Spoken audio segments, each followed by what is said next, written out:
Okay, so in last lecture we have studied about the moment of inertia of plane surfaces.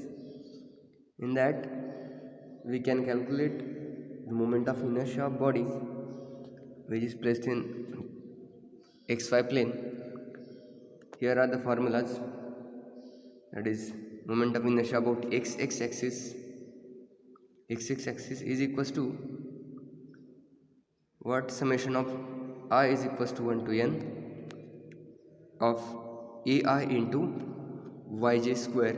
Similarly about y axis it is given here, that is moment of inertia, that is I y is equals to summation of j is equals to 1 to n aj into xj square. Now further we have to discuss about the moment of the radius of gyration, whose notation is k. Radius of gyration having notation k. Okay, what is radius of gyration? There are two definitions. It is the ratio of, from this formula you can call the definition. Formula is given over here, that is k is equals to I upon a. So we can define from this formula, it is the ratio of moment of inertia of a body about an axis to the area of the shape. Okay, you can write down the definition like this. This is the ratio of moment of inertia of body to the area of that body. This is one definition of moment of inertia, and another is definition is given there. It is defined as the distance from the axis of rotation. It is defined as the distance from the axis of rotation up to which the whole mass of the body is assumed to be placed. Okay, or it is defined as the distance from the axis at which the mass of the body may be assumed to be concentrated so as to give the same moment of inertia.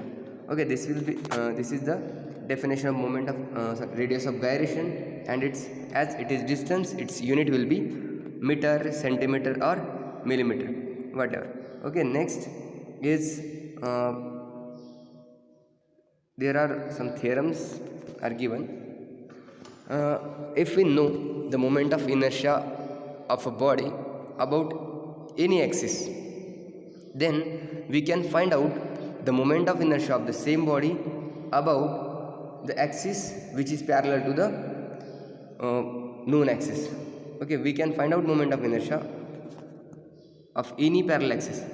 That is, let's see here, I have given a figure here having area A. Okay, and we have, or we know the moment of inertia about this axis, that axis ixx. Okay, xx is the axis, and we know the moment of inertia about that axis, and we have to calculate the moment of inertia about the axis which is parallel. This is pq, which is parallel to xx axis. These two axes are parallel to each other and separated by distance h. Okay, separated by distance h. We know the moment of inertia about the xx axis. We have to calculate the moment of inertia of the same body about an axis which is parallel to the xx and separated by distance h. This distance is h. H is the distance between two parallel axes. Then how can we calculate the moment of inertia of this body about this pq which is parallel to xx? So we have the formula.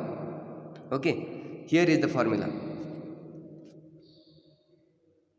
Moment of inertia about pq axis. Okay, you can see over here, moment of inertia about pq axis is equals to ixx. That is, we have that moment of inertia ixx plus a into h square. A is the area of body and h is the distance between two parallel axes and its square. Okay, here is the definition. What actually this law state? Okay, it states that the moment of inertia of a plane section about any parallel axis, that is pq, any parallel axis to the centroidal axis is equal. This is centroidal, xx is the centroidal axis as it is passing through the center. Centroidal axis is what? The axis that is passing through the centroid. Okay, I am saying the definition again. It is state that the moment of inertia of a plane section about any parallel axis to the centroidal axis is equal to the addition of this addition. Okay, you can see over here addition of what? Addition of moment of inertia, addition of moment of inertia of a plane section about centroidal axis, that is Ixx. Okay, addition of Ixx and the product of area of plane and the distance of square between two parallel axes. The product of area of the plane and square of the distance between two parallel axes. This is the moment of inertia of an axis which is parallel to the centroidal axis. Okay, got it? Again, I am telling you that if we have to calculate the moment of inertia any parallel axis which is parallel to centroidal axis, which can be calculated by this given formula. Okay, from this formula we can define the principle of parallel axis theorem, and it states that it is sum of the moment of inertia about PQ which is parallel to the centroidal axis is given as it is, or it is equals to sum of moment of inertia of the body about centroidal axis, that is Ix, sum of moment of inertia of a body about centroidal axis and product of area and square of distance between two axes. This is the principle of parallel axis theorem. Okay, now got this? This is the formula. Further we will calculate the moment of inertia of some standard shape. In that case we have to calculate for the same figure, we have to calculate the moment of inertia taking different axes. For this purpose we have to study these two theorem, that is moment of inertia above or parallel axis theorem and perpendicular axis theorem. These two theorem we have to use for calculating different moment of inertia. Okay, now after parallel axis theorem there is also perpendicular axis theorem. Okay, you can see the figure here. You can see the figure in which there are three perpendicular axes which are meeting at the same point O. Okay, here is the point of intersection. All these three axes, x axis, y axis and z axis, are meeting at the same point, that is O, and all these are perpendicular to each other. They are, all three axes are perpendicular to each other.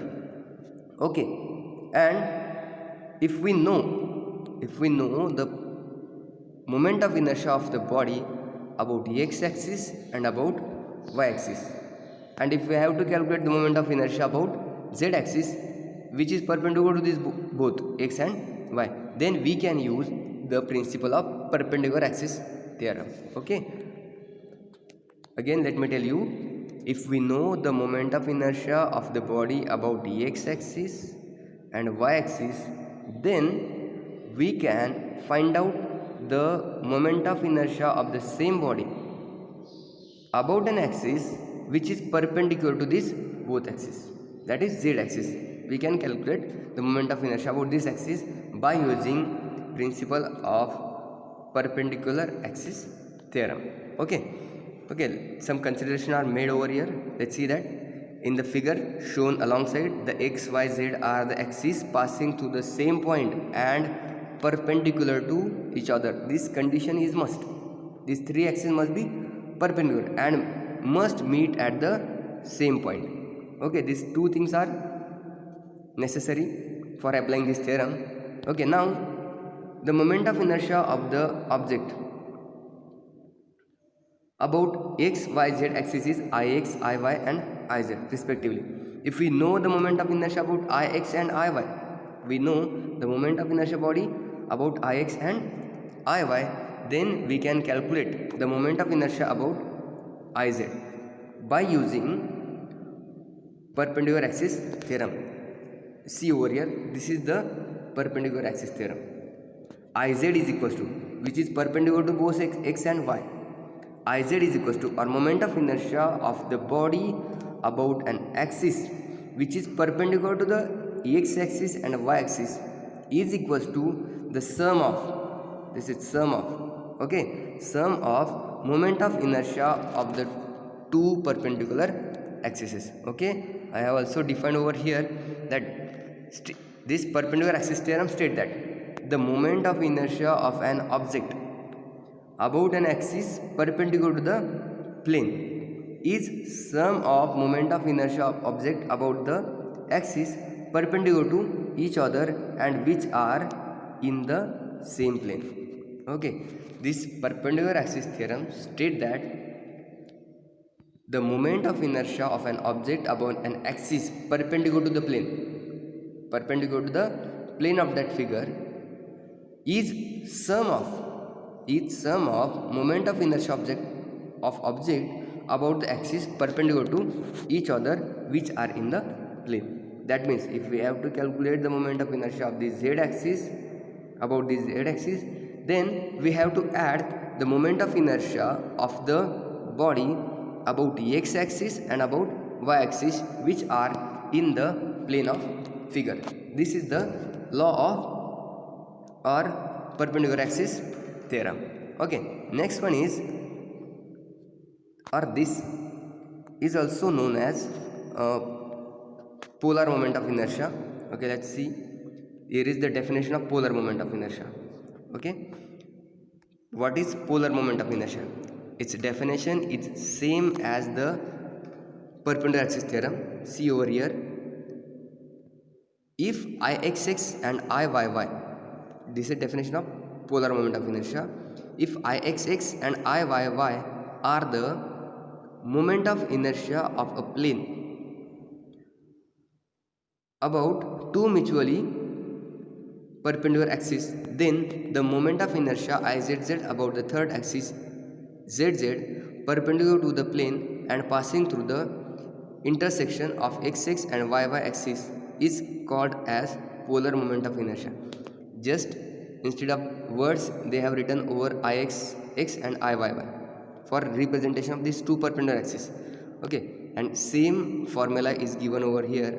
Let's see that Izz is equals to Ip is equal, that is polar moment of inertia, which is equals to Ixx plus Iyy. Now here all the concept in the inertia ends. Now we have to study the moment of inertia of some standard figures like square, rectangle, circle, hollow rectangular surface, etc. All this we have to see the formulas, standard formulas are there, we have to study. Okay, now see this one. First we have to write the formula for moment of inertia of the rectangle about x axis and about y axis. Okay, we have to calculate the moment of inertia of this rectangle about x axis and about y axis. Therefore consider a rectangle having width b, okay, given over here, width b and depth d. Rectangle having width b, depth d, and what will be the area? It will be equal to b into d. Okay, now some notation are given over here. X bar is what? The distance of neutral axis from yy. This x bar is this much distance. Okay, x bar is the distance from y axis, which is equals to b by 2. And y bar is what? It is the distance of neutral axis xx from extreme layer, that is d by 2. These are the distance. Neutral axis is what? If the figure is loaded, uniformly loaded, then the axis or plane on which there will be no compression or no elongation, then that axis is called as neutral axis. Okay, so this is neutral definition of neutral axis. Now we have formula: moment of inertia about x-axis is equals to this axis. Moment of inertia of this rectangle about x-axis is equals to b d cube by 12. The formula is given. This is about x-axis and this is about y-axis. b d cube by 12. b d cube by 12. And about y-axis it is equals to d into b cube by 12. If it is square, every square is rectangle. Every square is rectangle. Therefore, similarly we can write the moment of inertia as square is what? It's b and d are equal. It is square. Okay, and therefore its moment of inertia as it is symmetric figure about x and about y axis. Okay, therefore the moment of inertia about x axis and about y axis are same. Moment of inertia about x axis and y axis are same, which is equals to b raised to 4 upon 12 or d raised to 4 upon 12. You can see over here b raised to 4 upon 12 or d raised to 4 upon 12. This is the moment of inertia of the square. Now we have to calculate the moment of inertia of the hollow rectangular section. We have to calculate the moment of inertia of hollow rectangular section. This is equals to about x-axis. Okay, here are also two axes are there, x-axis and y-axis. Okay, we have to calculate the moment of inertia about these two axes. That is, first one, moment of inertia about x-axis is equals to b d capital D. Okay, first see the parameter. Capital B is the width of outer rectangle. Capital D is the depth of outer rectangle. Small b, okay, small b is the internal width of, you can see over here, there are two rectangles, outer and inner.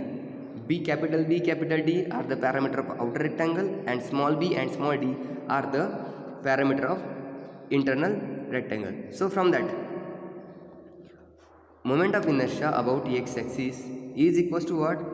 Capital B, capital D cube by 12 minus small b, small d cube by 12. And about y-axis it is equals to capital D, capital B cube by 12 minus small d, small b cube by 12.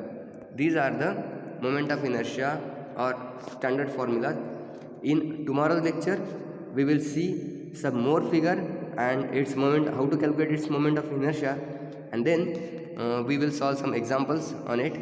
Okay, for today we will stop here. Okay, thank you.